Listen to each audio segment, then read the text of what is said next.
नमस्कार शेतकरी मित्रांनो, मी ऋषिकेश शिरकर. कृषी विथ ऋषी या यूट्यूब चॅनलमध्ये आपले स्वागत. व्हिडिओ खूप इन्फॉर्मेटिव्ह असणार आहे, त्यामुळे व्हिडिओ शेवटपर्यंत बघा आणि व्हिडिओ कसा वाटला हे कमेंटमध्ये नक्की सांगा. आज आपण जो आहे तो कोशा 80-032 या व्हरायटीच्या ऊसाच्या प्लॉटमध्ये आपण उभा आहे.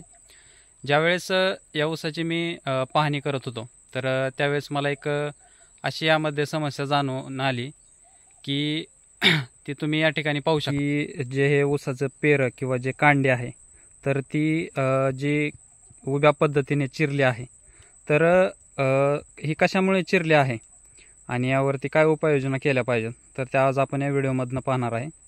जुन्या काळात जर पाहिलं तर जुन्या काळातले लोक असे म्हणत होते की ज्यावेळेस ऊसामध्ये साखरेचं प्रमाण जर वाढत असेल तर त्यावेळेस आपल्याला ही समस्या जाणवते. यावर जर थोडा विचार केला तर ज्यावेळेस आपण ऊसाची लागण करतो त्यावेळेस ज्यावेळेस ऊसामध्ये कांडे तयार होण्याची प्रोसेस चालू होते तर त्यावेळेस म्हणजे शुगर कंटेंट, साखरेचं प्रमाण किंवा जे ग्लुकोजचं प्रमाण आहे तर ते त्याच्यामध्ये तयार व्हायला सुरुवात होते की ज्यावेळेस 1-2 कांड्यांवर ऊस असतो तेव्हापासून हे ग्लुकोज कंटेंट त्याच्यामध्ये वाढण्यास सुरुवात होते किंवा शुगर कंटेंट त्याच्यामध्ये वाढण्यास सुरुवात होते.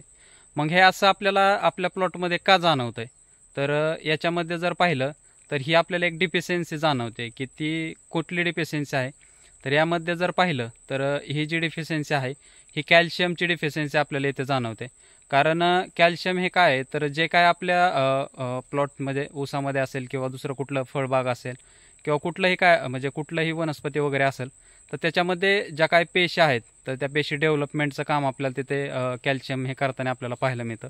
जर त्या पेशी चांगल्या पद्धतीने डेव्हलपमेंट झाल्या नाहीत तर त्या झाडाची ग्रोथ किंवा जे आपल्याला जसं उत्पन्न पाहिजे तसं आपल्याला तिथे मिळणार नाही. मग क्रॅक जाणे किंवा रेषा पडणे तर याची लक्षणे आपल्याला तिथं दिसून येतात. आणि यामध्ये आपल्याला ऊसाच्या प्लॉटमध्ये मुख्यतः कॅल्शियमची कमतरता जर असेल तर हे असे कांड्या चिरणे हा प्रॉब्लेम आपल्याला तिथे पाहायला मिळतो.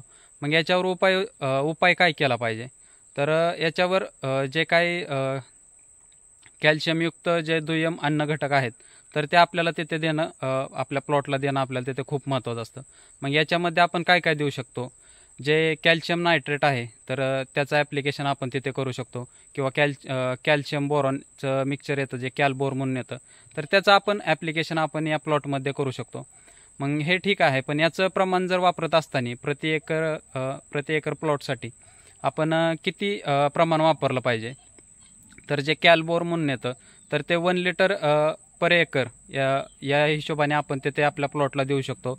आणि जे कॅल्शियम नायट्रेट येतं तर ते 25 किलोची बॅग येते तर ते आपण 5 ते 7 किलो प्रति एकर प्लॉटसाठी आपल्याला देऊ शकतो. याने आपल्या जे काही कॅल्शियमची डिफिशियन्सी आहे किंवा जे क्रॅक वगैरे आपल्या ऊसाच्या कांडीमध्ये जात आहेत तर ते तिथे आपल्याला कमी झालेलं पाहायला मिळेल आणि आपल्या प्लॉटला कॅल्शियमची पूर्तताही चांगल्या प्रकारे आपल्याला तिथे झालेली पाहायला मिळेल. तुमच्या प्लॉटमध्ये असे काही लक्षणे आढळून येत आहेत का तर तुम्ही आत्तापर्यंत तुमच्या प्लॉटमध्ये कॅल्शियम बोरॉन किंवा कॅल्शियमची डिफिशियन्सी भरून काढण्यासाठी कुठले उपाय केलेले आहेत तेही कमेंटमध्ये नक्की सांगा. धन्यवाद.